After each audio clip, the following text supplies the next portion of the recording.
우리가 그 지난주에 나는 교회 살아있는 교회 이런 제목으로 여러분들한테 말씀드렸던 거는 최근에 이제 교회들에 대한 어떤 이야기 분석 이것뿐만이 아니라 사실은 초대교회의 교회 상황을 조금 더 여러분들에게 현장감 있게 전달을 해드리고 싶었어요. 우리가 이제 본문으로 선택했던 그 내용이 어떤 면에서 보면 초대교회에 있었던 하나의 되게 작은 에피소드지만 그 교회 입장에서는 굉장히 중요한 사건이었죠.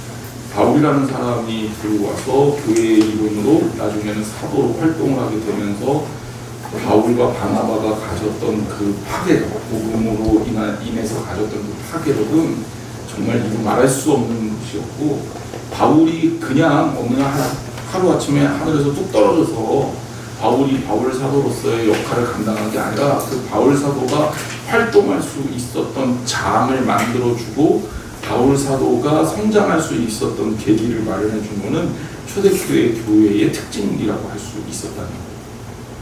오늘날 우리 교회에도 제가 늘 반복해서 얘기하는 것 중에 하나가 진짜 사람을 제대로 키워낼 수 있는 교회가 돼야 된다. 그리고 저는 이제 교회를 하나의 이제 그 종자은행 혹은 모판 이런 걸로 비유하기 좋아해요. 궁극적으로 교회를 통해서 성도가 성장을 하면 그 곳에서 열매가 열매치고 수확되는 것도 있겠지만 중요한 것은 좋은 종자가 길러져서 다른 곳에도 선한 영향력을 끼칠 수 있게 된다는 거죠. 여러분, 우리나라 농업을 이해하면 이 성경에 나와 있는 이 비유들을 굉장히 많이 이해할 수 있는데 우리나라 과일들이 굉장히 맛있잖아요. 그죠? 엄청 맛있어요. 엄청. 다른 나라 과일은 못 먹을 정도로 우리나라 과일이 맛있어요. 예를 들면 수박. 요즘 수박. 우리나라 수박보다 더 맛있는 수박이 다른 나라에는 없어요. 예. 사과, 배, 모든 품종, 특히 딸기 이런 거는 포도, 타의 추종을 불허하게 맛있습니다. 배고픈데 자꾸 먹는 거죠. 근데 제가 이런 이야기를 하는 이유가 있어요. 우리나라 과일이 처음부터 맛있었긴 해요. 우리나라 과일이 처음부터 맛있었던 거 아니에요. 여러분 어렸을 때 기억해 보세요. 저 어렸을 때 사과를 먹었던 기억이 나는데 그때 제가 또 먹는 사과가 궁금해서 품종을 알아서 기억이 났다는 거 아닙니까? 그때 제가 주로 먹었던 가장 흔한 사과가 국광이었어요. 네, 다 기억나시죠? 네. 그 다음에 빨간 사과는 홍어, 그죠? 네? 그리고 파란 사과도 있었잖아요. 아오리, 예. 그 다음에 빨간 사과의 아종으로 스타킹 트레스도 있었고, 그리고 그 당시에 제가 제일 좋아하던 사과 중에 하나였는데 골덴이라는 사과도 있었죠. 예. 그런데 국광 사과가 맛있었나요? 괜찮았어요. 그냥 그랬죠. 예, 시큼시큼하고 당도가 그렇게 높지 않았어요. 그러니까 저는 그런 신 걸 좋아해요. 그래서 그런 사과를 잘 먹었는데 오늘날 사과하고 비교해보면 당도는 엄청나게 떨어져요. 그리고 오늘날 사과는 그런 당도가 왜 올라갔을까요? 새로운 품종이 개량돼서 소위 말해서 우수한 품종으로 잠식을 다 해버린 거예요. 그리고 그런 노력들이 계속 이루어지고 있습니다. 고기도 마찬가지더라고요. 최근에 한 미국의 그 굉장히 유명한 유튜버가 얘는 뭐 하는 유튜버냐면 각 나라 가서 음식을 먹어보고 평가를 하는 유튜버예요. 팔로워가 몇백만 명 됩니다. 세계적으로 어마어마한 영향력이 있는데 세계 여기저기 나라를 돌아다녀 보고 그 고기를 먹어보고 고기로만 순위를 매겼어요. 제가 알아보니까 고기로 순위를 매겼는데 그 고기의 순위 중에 2등이 일본 와규고 1등이 한국의 한우더라고요. 한국 한우는 그만큼 경쟁력이 있고 맛으로만 따지면 굉장히 맛있는 고기입니다. 비록 건강에는 조금 안 좋을 수 있어요. 곡물 사료를 많이 써서 너무 기름기가 많기 때문에 그렇거든요. 근데 그렇게 품종 개량이 되면 그 맛있는 걸로 다른 것들이 잠식이 돼요. 교회가 어떤 곳이냐? 그냥 제가 비유로 그냥 이렇게 얘기했지만 정말 뛰어난 하나님께서 기뻐하시는 사람들로 인해서 다른 곳에, 다른 세상에 이 영향력이 키워지고 퍼져나가게 하는 그 어떤 가장 강력한 경쟁력을 가진 공동체에서 사람을 키웁니다. 그러니까 바울이라는 한 사람이 초대교회에 진짜 한 사람으로 영향력이 있었던 게 아니라 바울이라는 한 사람이 가지는 영향력은 정말 어마어마하다. 왜? 복음이 유대인들 안에만 머물러 있었던 게 아니라 헬라파 유대인을 넘어서서 이방인들에게도 향해서 이방인들로 하여금 오히려 더 복음의 본질에 가깝게 성장할 수 있게 만들었기 때문입니다. 중요한 지점은 우리가 잘 보지 않는데 바울이라는 사람의 위대함에 우리가 주목하지만 바울이라는 사람의 위대함이 그냥 생긴 게 아니라는 거예요. 그 바울이라는 사람의 위대함을 성장시키고 키워낼 수 있었던 공동체가, 믿음 공동체가 있었다는 사실입니다. 여기를 좀 같이 나누고 싶은 거죠. 우리 교회를 통해서 뭐 우리 부교육자들이나 또 혹은 우리 교회학교 어린이들이나 혹은 여러분들도 마찬가지예요. 하나님께서 기뻐하시는 한 사람 한 사람으로 아름답게 세워져야 되는데 건강한 교회여야 그게 가능하다는 거죠. 그럼 우리는 그런 교회들을 만들어 가야 될 거 아니에요. 그런 교회들을 이루어 가야 될 거 아니에요. 그죠? 그냥 이렇게 계속 그 진짜 개구리 뭐 저는 어렸을 때 알았다면 한번 해봤을 법한 실험인데 정말 개구리가 미지근한 물에서 수영하다 죽는지 네. 아직 안 해봐서 모르겠는데 그렇다 그러니까 네? 정말 그런지 그렇다면 우리가 정말 그 안에서 그렇게 우리가 죽는지도 모르고 이대로가 좋사오니 그러면서 이 자리에 머물고 있는지 아닌 거지. 탐 레이너라는 그 제가 이번 주에 교재로 소개했던 그 책으로 소개했던 죽은 교회들은 부검하다라는 책에서 그가 그런 얘기하고 있는 거예요. 죽어가는 교회가 있고 죽어가는 교회가 미국에 10만 개나 있는데 대부분 그들을 컨설팅해 보니까 죽는지도 모르더라. 죽어가고 있는지도 모르더라. 혹 우리가 거기에 좀 편승되어 있는 거 아니냐. 그리고 한국 교회들을 제가 이렇게 객관적으로 보니까 그런 교회들이 너무 많더라. 죽어가는 교회가 어떤 교회입니까? 미래가 없는 교회들이 죽어가는 교회 아닙니까? 시간 지나면 소멸되는 교회들. 지금 사대문 안에 있는 교회들 중에 교회학교 없는 교회들이 많아요. 교인들이 200명, 300명 모이는데 교회학교가 없는 교회들이 많아요. 여름 행사 못하는 교회들이 많습니다. 작은 교회들도 옛날에는 여름 행사 다 했잖아요. 개척교회들도 아이들 모아갖고 여름 성경학교 수련회 다 다녔거든요. 저희 아버지가 개척교회 했으니까 제가 아버지가 목회하고 있는 교회에서 청소년 시절을 보냈으니까 누구보다도 잘 알아요. 어른들보다 아이들 숫자가 많았고 거기에서 성경학교 수련회 다 했어요. 비록 청년부 수련회 가면 10몇 명 갈지 몰라도. 그렇지만 오늘날은 아예 엄두도 못해요. 못합니다. 우리 지방에도 수많은 교회들이 성경학교 못해요. 그리고 그냥 안 하고 넘어가는 거죠. 그럼 얘네들은 명성교학교에 대한 추억이 없는 거예요. 얼마나 커다란 비극입니다. 충격적인 사태가 지금 우리 주변에 일어나고 있는 거예요. 그러니까 우리가 거기에 대해서 진지하게 좀 고민을 해봐야 됩니다. 올해 초등부 성경학교 하는데 교사들 숫자하고 아이들 숫자하고 비슷비슷해요. 이게 저는 나쁜 얘기로 한 거 아닙니다. 우리 올해 초등부 성경학교 잘했어요. 40명, 50명 가까이 아이들 모여서 했습니다. 근데 교사들이 그만큼 많아졌다는 현대 교육하고 맞아요. 최고의 교육은 튜터고 1대1. 네. 근데 이제 그만큼 우리 교사들이 헌신했고 뭐 유초등부 교사들이 유치부 했던 교사들이 또 아동부 와서 도와주고 아동부 교사들이 유치부 하는 데 가서 도와주고 이렇게 해서 여러 행사가 지금 잘 진행이 됐습니다. 초등부까지. 이제 중고등부, 청년부까지 이제 잘 바톤을 이어가야 되는데 그리고 우리 교회는 여러 행사 너무 잘 됐어. 제가 너무 좋으니까 물어볼 거 아니에요. 친구 목사님들. 그러면 제가 이렇게 자랑을 하지만 반대로 우리는 성경학교 못해서 이렇게 얘기하는 분들도 있고 얼마나 마음이 아파요. 근데 여러분 정신 차려야 되는 게 유치원이요.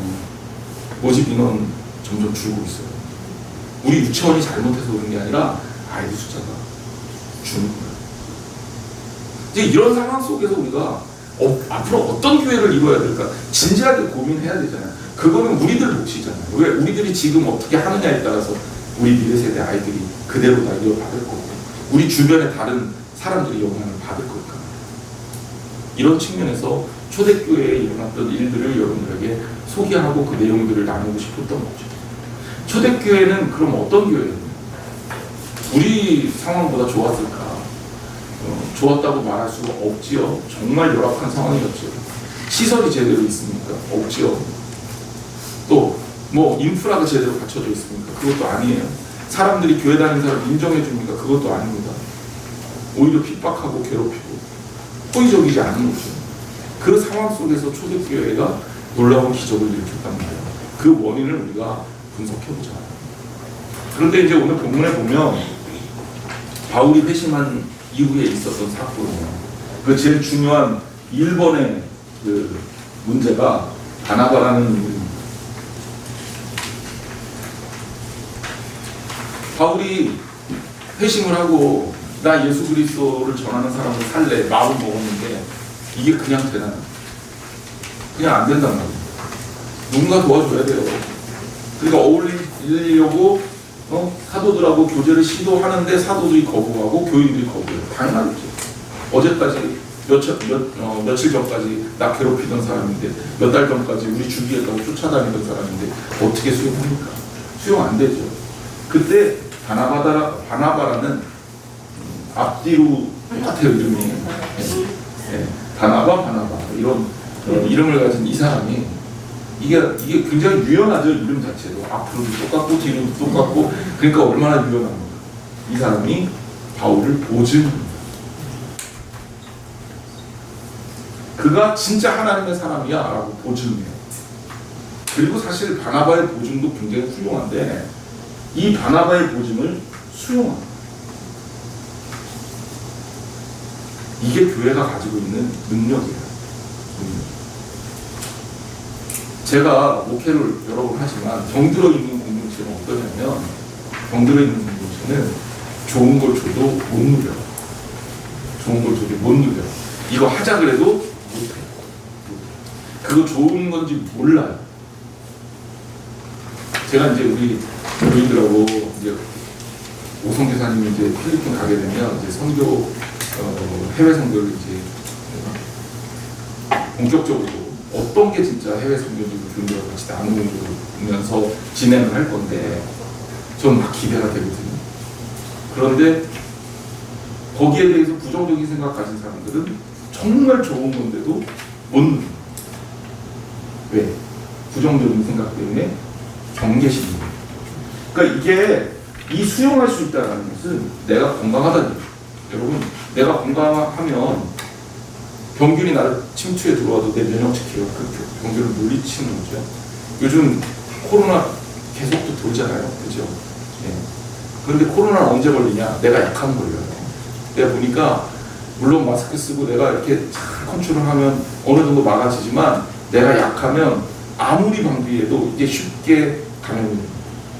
근데 내가 건강하면 이게 잘 안 걸려요.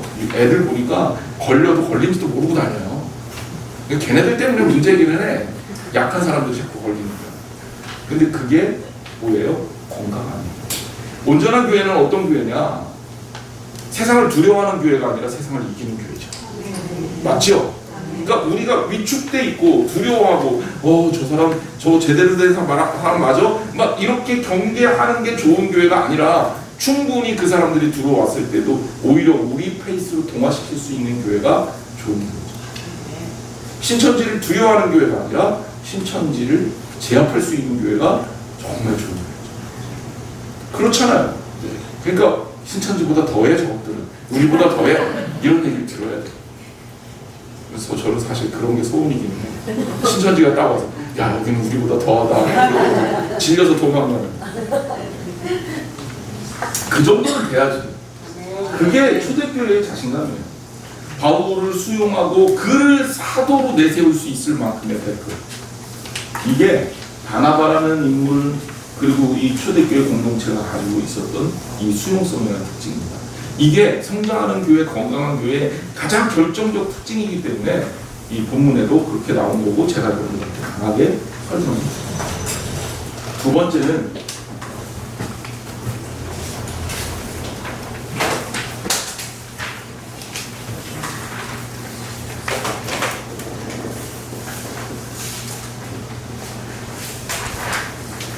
건강한 교회의 두 번째 특징은 교제와 나눔입니다.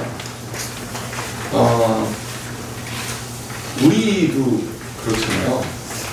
건강한 사람은 혈액순환이 잘 된다. 혈액순환이 잘 돼야 건강하다. 이유가 있어요. 우리 피에는 헤모글로빈, 적혈구, 그리고 백혈구, 그리고 혈소판 이 세 가지가 주 성분이, 물론 다른 것도 있지만 이게 거의 대부분을 이루고 있습니다. 헤모글로빈은 뭘 하냐면 산소를 운반해 주는 역할을. 우리 몸에서 세포가 건강하려면 산소가 공급이 돼야 우리가 살아요. 그러니까 산소가 헤모글로빈, 적혈구를 통해서 이동해요. 건강하려면 이게 빠른 속도로 혈액순환이 잘 돼야 우리가 건강할 수 있습니다. 세포도 건강하고 또 백혈구가 빨리 막 돌아다녀야 되겠죠. 여기 상처가 났으면 여기 염증이 생기지 않게 백혈구가 병균이 침투하지 못하도록, 침투하면 마중 나가서 싸워야 되거든요. 근데 얘네들이 도착하는 시간이 늦어. 그러면 건강하지 못합니다. 근데 혈액순환이 잘 된다는 얘기는 뭐예요? 빠르게 도착할 수 있다는 얘기예요. 혈소판도 그래요. 혈소판은 뭘 하는 거냐면 피를 응고시키는 역할을 해줘요. 그래서 혈소판이 낮으면 상처가 나잖아요. 피가 안 멎어요. 그러니까 혈소판이 피를 응고시켜주는 역할을 하는데 혈액이 도착하는 속도가 늦으면 피가 응고가 되는데도 불리한 거죠. 그래서 건강과 혈액순환은 밀접한 관련이 있습니다. 그래서 심장이 중요하고, 심장이 펌프질을 잘해줘야 혈액순환이 잘 될 거 아니에요. 그리고 도로를 잘 내줘야 될 거 아니에요. 그 도로가 혈관이고, 그리고 혈액이 뭐예요? 끈적끈적하면 교통체증이 있는 거니까 혈관이 넓어서 뻥뻥뻥뻥 뚫려야 우리 혈액순환이 잘 돼요. 이 혈액순환이 중요해요. 제가 왜 이렇게 잘하느냐? 제가 잘 혈액순환이 잘 안 됐어. 그러니까 이게 혈압이 높다는 건 결국 혈액순환이 안 되니까 심장이 계속 압박을 많이 준다는 얘기고, 압박을 많이 줘야 도는 거니까 그만큼 심장에 가해지는 부하가 세지겠죠. 그래서 심장 질환이라고 부르는 거예요. 이 혈관 질환하고 심장 질환은 밀접하게 연관되어 있습니다. 자, 의사도 아닌데 제가. 근데 이게 성경의 원리가 똑같아요. 우리가 우리 믿음의 공동체를 유기체적 공동체라고 부르거든요.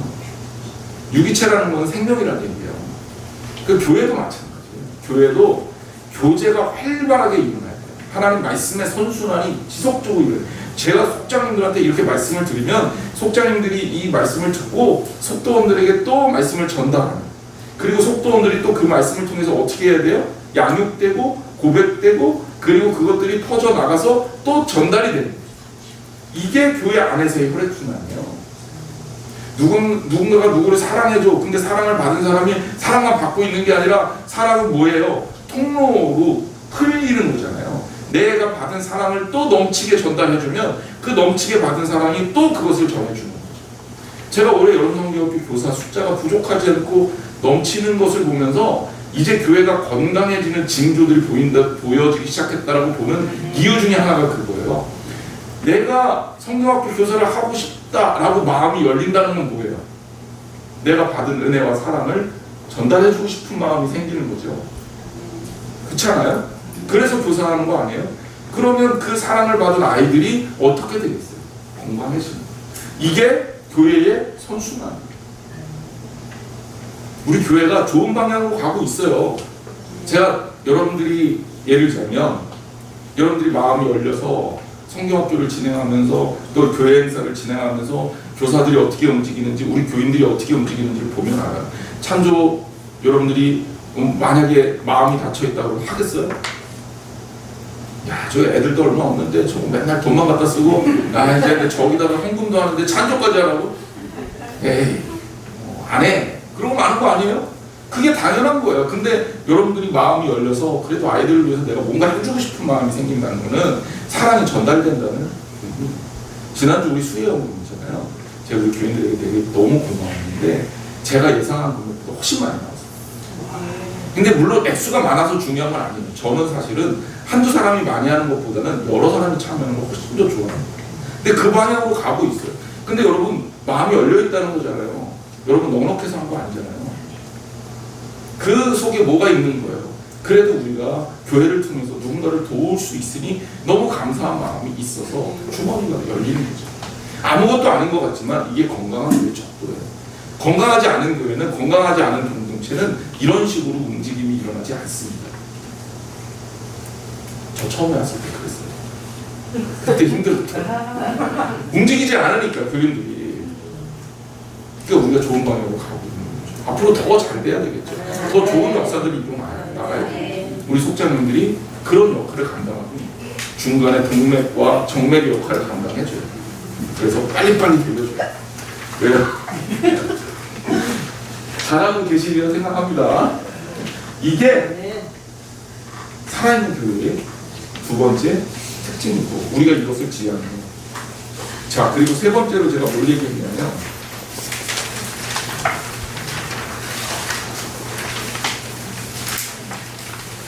이 이야기의 결론 같은 얘기들을 했어요. 그죠?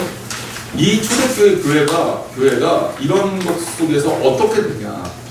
결론의 이야기를, 결과적인 이야기들을 이렇게 해줬는데 이 결과들이 우리들에게 다시 한번 확신을 주는 거예요.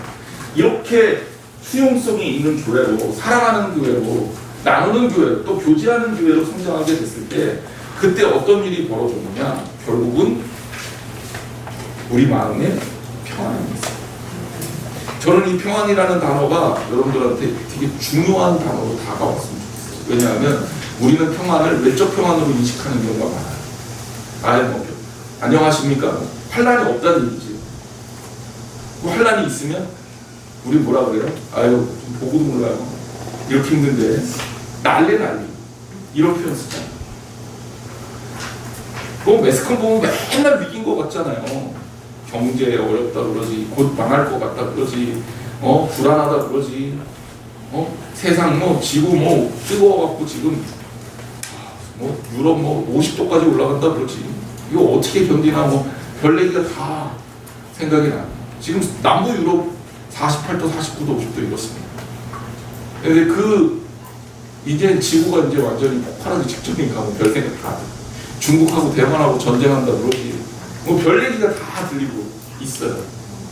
이제 이런 상황을 보면서 우리가 평안할 수 있겠냐? 평안을 얘기하기가 어렵죠. 근데 성경은 말합니다. 평안하다고. 크리스찬이라면 이게 하나님을 믿는 사람들의 특징이에요. 초대교회가 평안했냐? 아니란 말이에요. 외적으로는 평안하지 않았어요. 하지만 그들이 내적으로 평안했어요. 왜? 이 평안이 외적 환경에서 오는 평안이 아니라 주님으로부터 오는 평안. 아멘. 이게 우리들한테 가지는 누구도 누리지 못하는 강력한 크리스찬이 가지는 축복이에요. 여러분 그러니까 두려워하지도 불안해하지도 말고 주님 붙들고 믿음으로 승리하시기 바랍니다. 평안함은 교회 안에도 마찬가지예요. 하나님의 교회가 평안해야죠.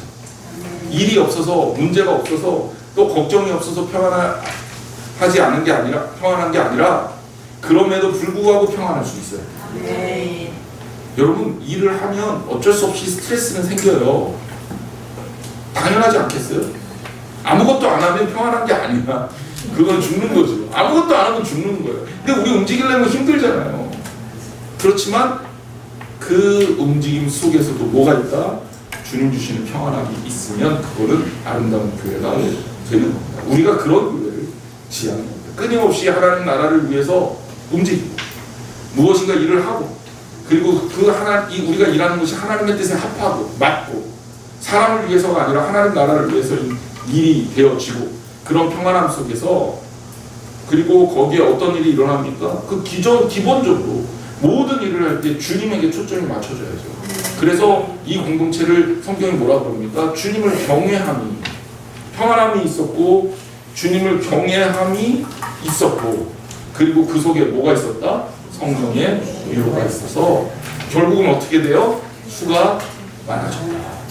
근데 많은 사람들이 수가 많아진 것만 얘기하잖아요.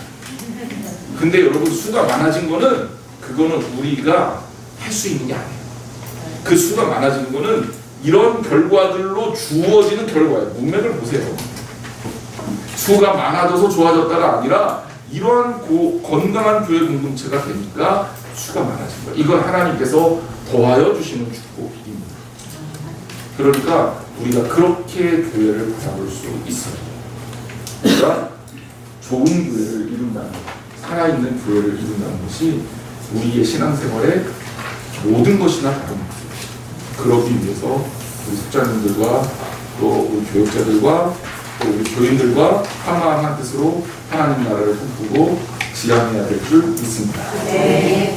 자, 질문? 늘 그랬던 것처럼 없죠? 자, 기도하겠습니다. 하나님 감사합니다. 오늘도 하나님께서 주신 말씀을 통해서 함께 하나님 말씀을 배웠습니다. 우리 속자님들, 부속자님들이 이 무더위 속에서도 속회 위해 기도하고 속도원들을 위해 애쓰고 하나님 말씀 증거하고 있는데 하나님 도와주셔서 이 속회가 강건하여져서 아름답고 선한 영적 선순환이 일어날 수 있도록 도와주시고 우리 안에 하나님의 사랑의 나눔이 일어나게 하시고 그것을 통해 강건하여져서 그 어떤 상황 속에서도 평안하며 더 나아가 그런 평안함 가운데 정말 유연함과 수용성을 갖춘 건강한 교회가 되기를 소망합니다. 주님께서 축복해 주옵소서. 예수님의 이름으로 기도했습니다. 아멘.